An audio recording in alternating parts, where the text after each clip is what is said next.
all, a home is the biggest investment of most people's lives, and the joy of getting a good home is immeasurable. Today on the show, that's our central theme of the discussion.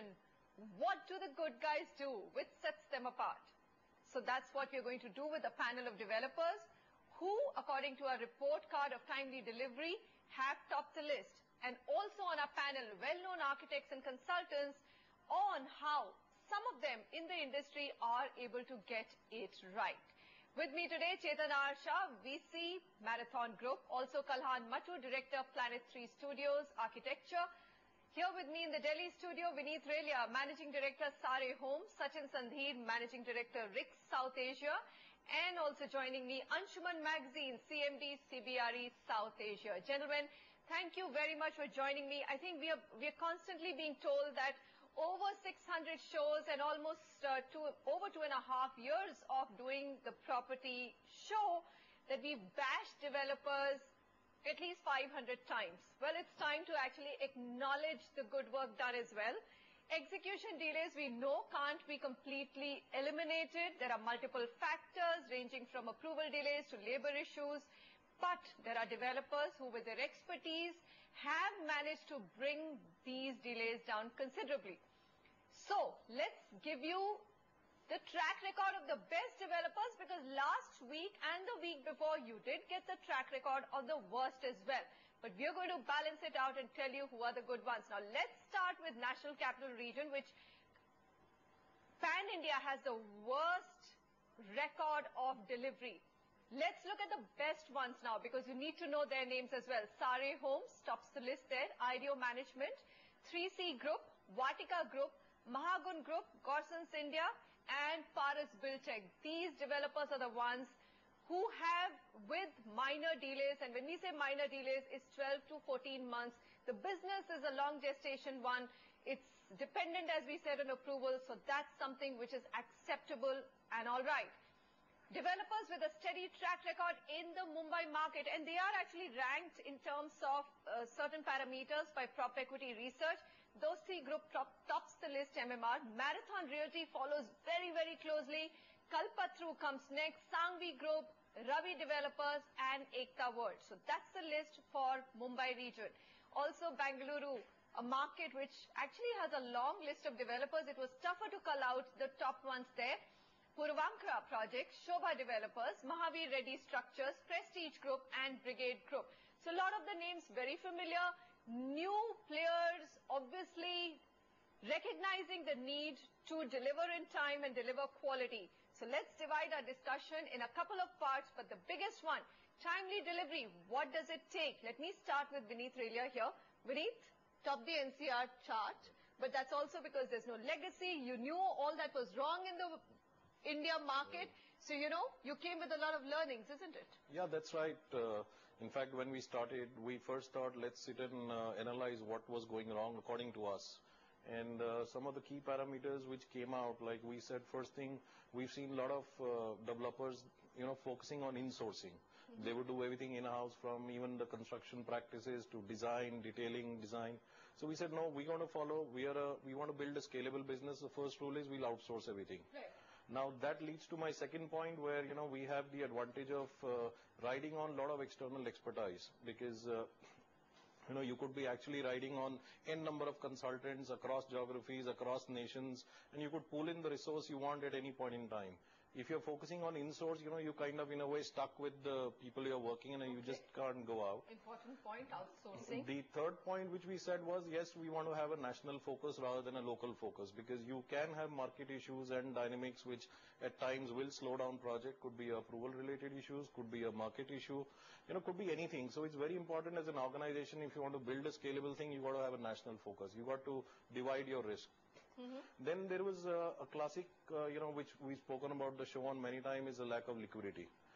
It's very, very apparent. A lot of developers, the houses are sold and the money is diverted into land banking. Right. So, as a company, we don't get into land banking. We get into projects which are, all our projects are completely watertight, and there is no fund movement across projects. Which also leads us to another thing, that we don't get into the land aggregation business. Somebody needs to really define a clear geography between, there's a clear difference between an aggregator and a developer. A Right. developer like us, we go pick up approved land or likely to be approved land, then focus on building the home rather than getting into aggregation where there is no, in spite of the best efforts, aggregation and approvals can get into any kind of delays. Okay. So You know? some of the key ones for timely delivery of the project, I think capsuled. Chetan Shah, right there at the top of the Mumbai list. What are you doing right with your business? See, there are three points which delay the projects. Customer delay is something that we need to take care of. So whenever we buy land, we need to get it approved. So whenever we launch a project, it is all approvals in place. So the delay from acquisition of land till approval is actually on developer's account and it is not given to the customer. Now, once the project is approved and it is launched, there are intermediate approvals that are required in Bombay, like further commencement certificate and things like that. Now, with our 45 years experience in real estate activity, we know how much time it takes. So that is already built into our model. So that, again, doesn't affect our customer. And finally, there is a third point of delay which takes place because of the government's changing rules halfway into the game. That's where we don't have control. Now, having said all these things about approval, there is also an execution risk. While you are executing, there are best practices available. What they taught us at IIT 30 years ago of PERT and CPM method, which was done on paper, is now done using software. So we build into it all the activities. And at Marathon, we have 3,000 broken up activities in a project. So all 4-year plan is already known to the minutest of detail that which month, which week, what activity is going to be done. And then we have this monthly plan given to the site and actively followed up by weekly coordination meeting. So this way, execution risk also gets reduced. All right, Sachin Sandeer, before I come to you, I'm going to actually look at some of the challenges for developers. So both the gentlemen who run very efficient companies in the real estate business have outlined quite a few of them. One is outsourcing versus insourcing. That's something that Vineet Relia just highlighted. Large Indian developers adopting the in-house construction model, which results in limited abilities to scale up and down quickly. Limited leverage of external expertise. And that also is a big constraint. In-house construction team tends to rely on internal experts and does not leverage the external consultant and operational expertise. Lack of liquidity, again being pointed out, almost all Indian developers are highly leveraged and they also tend to divert funds into buying and aggregating land along with other practices of diversion of funds. So this keeps them perpetually stretched, which cascades down to vendors, leading to construction delays. I think also vendors have this constant complaint with real estate industry. They don't get their payments in time, so they stop the supply of material. No standardization. Almost all large developers concentrate on luxury projects with unique designs and features. They're therefore not able to leverage on a replicable model based on standardization. And we've already talked about some delays which are beyond the control of the developer. Lack of management depth. This is unique to Indian industry. Many developers, including larger ones, are structured as a family business. The patriarch in most cases is still around and is very hands-on, leading to a highly centralized decision-making process. Sachin Sandeer, is that pretty much the summary of why so many get it wrong in this business? I think absolutely. We carried out a research on the skills gap that exists within the real estate industry, and the fact that most development businesses tend to be very family-driven businesses still. And I think one of the key things that we realized was that there was a huge shortage of professionals within these organizations, and there was really no management depth, and decision-making was very, very centralized. And I mean, you look at all core skill sets, you look at project managers, you look at effective cost managers, people who are looking at assessing risk associated with the projects. That entire lack of skill set was a major reason as we saw it within most real estate companies. So lack of management depth definitely is a key concern. And obviously the fact that most businesses haven't corporatized, some of the reasons why some of these developers have done well is because they have corporatized, they've got professionals who are actually running these businesses. And I think that separates some of the developers who have actually, have delivered projects on time vis-a-vis some of the people who have not delivered on time. So yes, definitely a key issue. All right. Anshuman Magazine, mismanagement is something which even the largest developers in the country have been tagged with, and they are paying a heavy price for their brand erosion today. How would you distinguish between, okay, developers who have just gone wrong without intentionally doing so, and then the ones who actually are intentionally diverting funds, etc. So how does a customer really get to the bottom of how does he pick the right developer? See, besides everything else which is mentioned about outsourcing, the bottom line is the process, system, and people. Like you rightly mentioned, most of the developers are family-owned businesses. They've really started, a lot of them started building the org chart only when the private equity money started coming in 2006-07, where they said, look, we're going to put money in your organization or in your project, but where are the people? What's your org chart? What about the processes? What about the systems? All this is happening, and I think that does make a big difference. And this is not only processes and systems for construction, but also people and processes for running their own businesses. So I think that's a major difference. A lot of the developers went national. As you know, real estate is a local business. Even internationally, even if you go to the United States, most of the developers are local. Now, there's nothing wrong in going national, but in the past, as you know, a lot of developers went national, but they did not have the capacity, they didn't have the processes, and now we are seeing a trend where a lot of these developers are actually cutting down nationally and focusing on their core areas where they're working. Another point which has not been mentioned so far, and we don't think about it, a lot of the developers who are struggling right now, besides all the issues about management and liquidity and etc., the many other issues, is really price discovery and price gradation. What had happened is in the past, we will see a developer launching a project at a price, and suddenly he sells 100 apartments in 1 week, and everybody is really happy. Look, the project has done fantastically well. But what is not forgotten but not taken into account is that he has another 400 or 500 to sell, and after 6-9 months he realizes that the price, either the price he launched at, what it sold was not being able to, he was not able to hold on to this price, and now he's not able to sell the rest. Because of that, sales come down. Because of that, there's no liquidity, and the project gets delayed because he doesn't have money to pump into the project, Sometimes the other mistakes which have been made is that, okay, he's launched at the right price, but then now he's increasing the price after every 3-6 months, and then he goes wrong. So I've seen a project, let's say he's started at 100 rupees, and he's suddenly, after a short period of time, is, increase the price to 150. He gets some absorption, then he goes to 175, and that's little absorption, and then he's not able to sell. Now the problem is he can't drop the price because already 40% of the project is sold at an X price.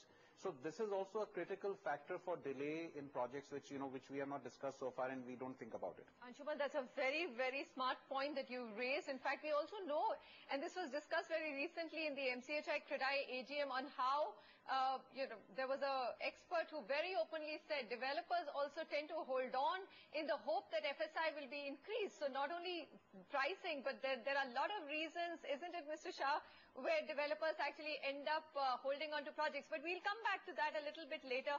Kalan, Mattu, you're on the inside of the business. Look at it from an architect's point of view and tell us what separates the wheat from the chaff or the good from the bad. I think it's professionalism 1, 2, and 3. I think some of the forward-looking developers who have systems and processes in place, they know how to engage with professionals outside the system. They know how to use the talent well to actually achieve desired objectives. And currently I'm working with developers who are aware to the extent that they're using building information technology or building information management for design creation, and we're working with their teams on that. We're using building assembly management. We are even looking at the operations of the building through their life cycle. So that kind of sophistication and professional approach is kind of needed to align these projects on a path to success. But having said that, this would be probably the future way of doing things, and I think I would really urge a lot of our developer friends here to sort of engage with the future. But the issues that remain in the industry are very basic. I mean, the issues are about lack of skilled labor. The issues are about on construction, on how sites are constructed, the technologies, the antiquated technologies that we are still using in spite of the world having moved away and moved on probably 2 decades back. The issues are about the quality of project management that we actually do on sites. So all these kind of come together, and yet, even in this day and age, design, construction, engineering happens in isolation, and they're not truly integrated. So a lot of these things do tend to influence the quality of the outcome. They tend to influence the schedule that we manage to adhere to. They also manage to impact the cost of the project. All right, so quality of the product, I think we're going to come back and discuss that. So one is on-time delivery, but then also, have you actually delivered what you promised to the customer? Some of those glossy brochures don't show anything close to reality. Some of the sample apartments are way different from what the person or the home buyer actually gets it. Even in terms of common areas, the landscaping shown, there's many a slip between the cup and the lips. Let's come back and discuss what the best developers do to make sure that what's promised is delivered.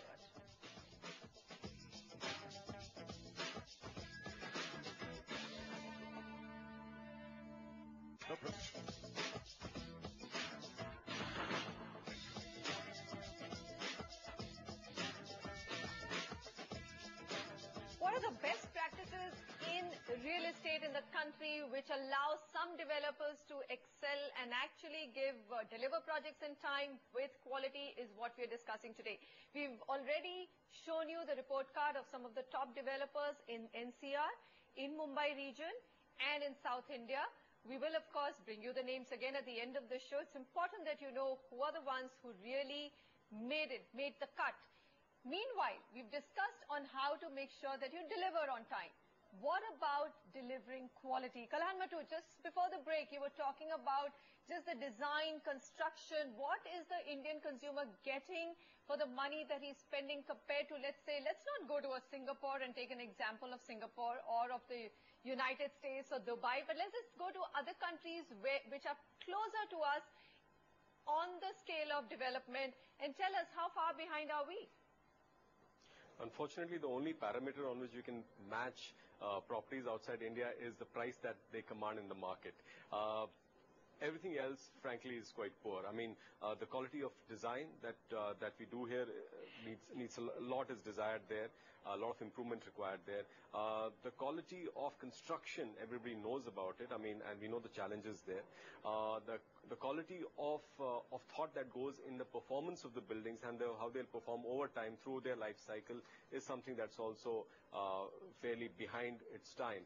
I think there's a huge disconnect between what we promise and what we deliver, and that disconnect, that gap needs to be bridged now, because increasingly customers and end users are getting more and more demanding. They're more aware of what quality really is, and I think this is a whole mindset change that needs to come about in the industry. We are very happy selling sky and views and everything on our brochures, but delivering very little on site. So which is fairly sad, if you ask me. Mr. Shah, how would you counter what Kalhan has just raised, that, glossy brochures don't always meet the expectations of the consumer or the buyer? There's a difference between what he expects after seeing the sample apartment and what he really gets. Truly said. What is important is what is the expectation of the customer, and that is what you need to build when you are giving the brochure.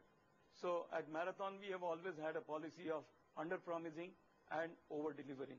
So what you give in the brochure is something that is planned to the detail at the beginning of the project. So even the color scheme and the minutest detail of the project is worked out on a software. And if you compare the photograph in the brochure and the real-life photograph of our projects, you will see the similarity. And while executing the project, we go through many changes. Now, those changes are for the betterment of the customer's use of the product. which are all internal changes. If we have a newer tiles available, for example, then we would use that. We have a newer electrical systems that are available, we would use that. So while executing the project, we keep on improving and innovating in the product. So ultimately, when the customer gets our product, he or she is very happy, and that is what is building word-of-mouth publicity for us. Okay, fair enough. Vineet Redia, I think it's well accepted that we need to go a long way on both the design front and the quality of construction, but would you agree that I think the large part of the job of keeping the customer happy is to set reasonable expectations or the right expectations on what product will he get? Yes, I think that's the entire key in the whole thing. And, your brochures, your sales collaterals, and your sales channel partners, everybody plays a role in that. We've seen occasions where like for us, after our initial learning curve, we also went through a learning curve. We've standardized brochures pan-India. All our products are, very standard, and whatever is committed, even the pictures, that's what we are delivering on ground, including the landscape designs, because as a policy, we freeze everything before we go into the launch. That's more important for us also. Otherwise, there's no way we can deliver if we get into a creative mode post-launching and post-selling. So, that's one point. But what also happens is that there is a lot of expectation which is committed, which is to be delivered by the government in terms of infrastructure. That's becoming a bigger challenge for us. Like, if we've committed that, you're going to have a bus service coming here, you're going to have roads, and the government doesn't pitch in. So I know what we've done across all our projects. We bought buses and given a free service today. We made roads in Gurgaon. So we are now getting into even setting up substation for the electricity board. So what happened? Developers in Gurgaon are doing. Yeah, all of us are no pulling. Yeah, there's no other option. But the point is that when the customer has been delivered a home, he doesn't get all these things. So there is a big expectation mismatch. He says, okay, you gave me a house, but how do I live here? There's no road to come in proper. There's no proper electricity. So yes, I think there's got to be some level of engagement from the government as well to really get into that expectation thing. Because so that's a practical challenge. All right, so let's just focus. I mean, that's a practical challenge. Sachin, we accept that. Developers are probably pitching in a bit more on external development, which they don't need to get into. But let's go back into the project level, right? There's still so many issues in terms of just the quality of construction. I'm talking about there's so much of a difference between what you get in South India in a city like Bangalore and in NCR. And how can we not standardize all of this? You're paying a certain price. What should be the thickness of the wall? What kind of quality of cement should you be using? What are the latest technologies which can cut down the time of delivery? All of this is pretty standardized globally, isn't it? Absolutely. So, I think, if I talk about real estate as a business, it is, if you really look at a real estate developer's business, it's a project management business. It's about people, it's about managing information, it's about managing different stakeholders. And I think it all boils down to people. And I think what is happening is because a lot of these organizations don't have the right people, I believe, what some of these organizations may have done very well is not definitely a norm. You can talk about advancements in, globally, you will find BIM being now pretty much being mandated for most projects in the UK. Across the world, I mean, the Singapore government's done it, the UK government's done it. But in India, building information modeling and basically, getting BIM as a process to work for organizations is something that is really the way forward. But I believe, when you talk to developers in India, you'll struggle to find people who are competent enough to be able to, model the project correctly. Because if you don't model it correctly, everything else why not in terms use of the technology? See, Is it expensive? Like, we are completely sold on BIM. We made very serious initiatives on getting our teams on BIM. The problem here is that we are also dependent on a lot of external consultants and the government fraternity where everybody has to get on BIM. The first rule is that I don't want to use technology just because it's fancy. It makes my life more complicated. The first rule of delivery on time is let's keep things simple. Right.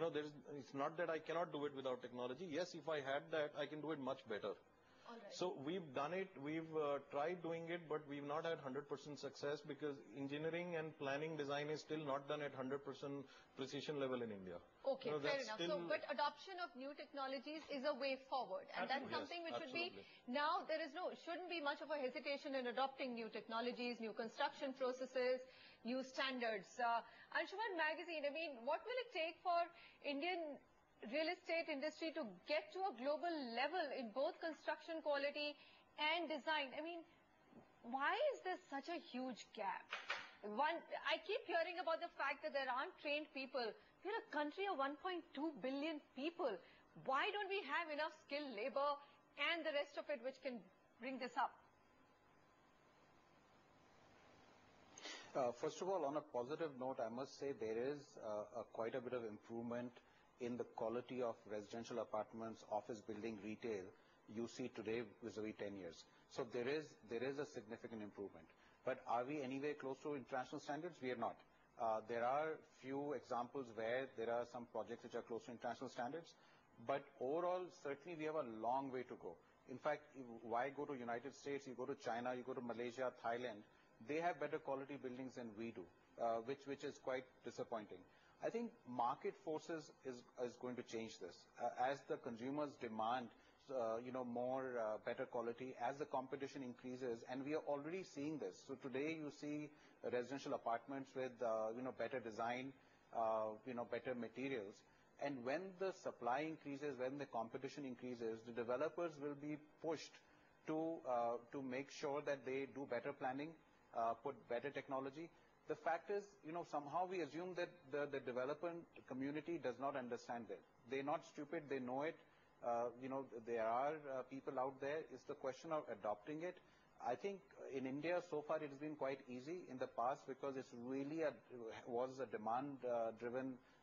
supply-driven market.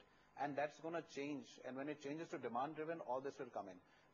The fact also is that planning, a lot of the projects, moment the developer gets the control over the land, he won't, because cost of money is so high, not only because he's borrowed from the bank, a lot of times they borrow from the private sources, they immediately, the first thing is to launch the project and start reselling.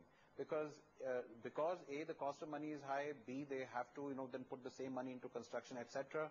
So the time spent on planning is not there. If you really plan it to the last nail, and then, put the skilled people, technology, certainly we can get the quality. And there are, like I said, cases where we have been able to deliver quality when there was intention to do it. So I think it's a matter of time. It's really the market forces will change this. The consumer is more aware. He's more demanding today, and we have seen that in the market. And we are therefore seeing projects in many cities which are coming up with better quality. This was not the case in the past, and I only believe, or I only hope that the market forces will be the only reason why this will change. All right, gentlemen, we're going to come back, and we are also going to talk about engaging with the customer positively for the entire period of 5 years. The customer's experience has to be a great one. He's just investing so much money, a huge bulk of his savings. Statistics say 50% of India's household savings go into real estate or buying a home. So, how do you make that 3 to 5 year process stress-free, hassle-free, and actually enjoyable? That's the last question we're going to tackle with, because we're looking at the best practices in real estate in India. Stay with us.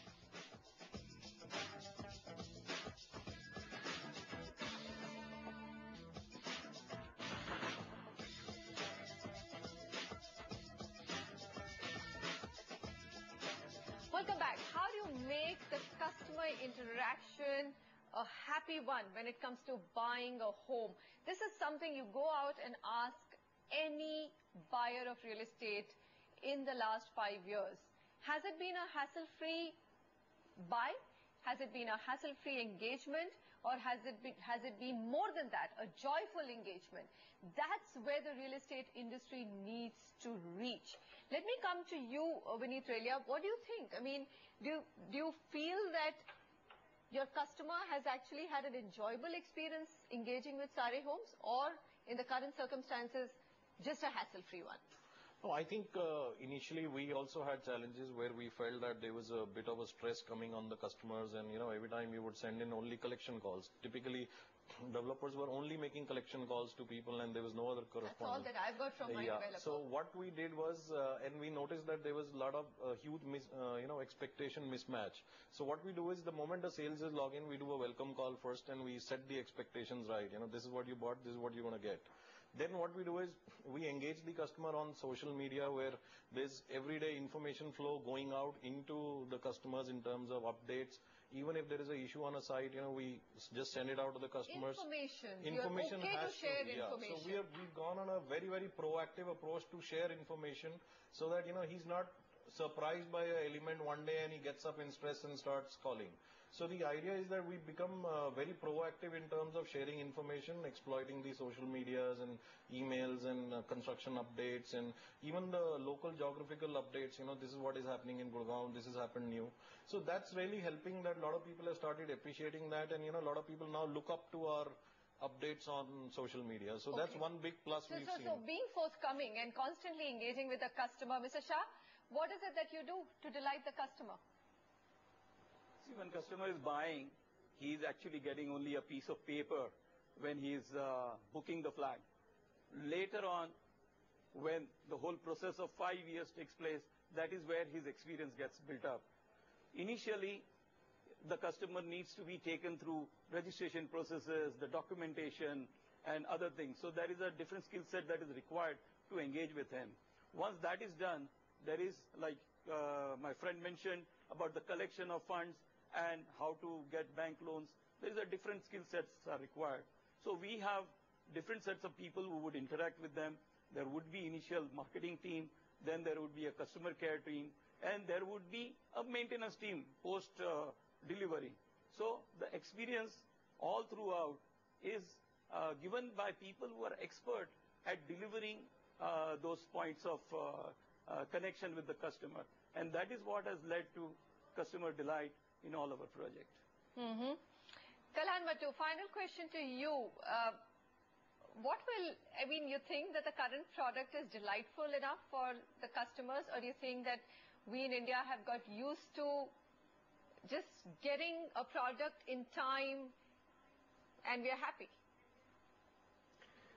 So thankfully, customers are demanding more and more. And we may have given up on our cities, but at least for our building complexes, we tend to demand a little bit more. These little islands that we have created.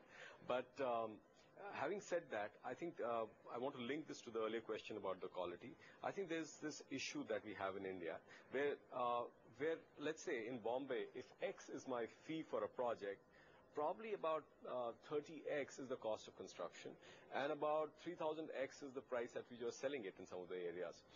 So here is this asymmetrical kind of equation that is created, which obviously speaks volumes about how important we think construction to be and how important we think design to be.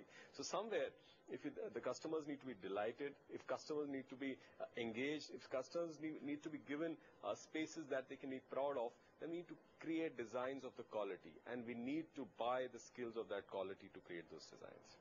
All right. I'm also going to read out, I think, yes, the industry is getting better. They don't have an option now. There's so much supply. If you want the buyer to come in and buy your product and your project, you just have to fix everything that's wrong, and you have to deliver quality. Gentlemen, I'm going to wrap out the discussion here, but also interesting to see that, we've always taken questions where the buyers have complained, have had huge issues with the project or some issue with the project. Buyer-seller agreements have been one-sided. Quality has not been up to the mark. Buildings and projects have started crumbling in 2 to 3 years of possession.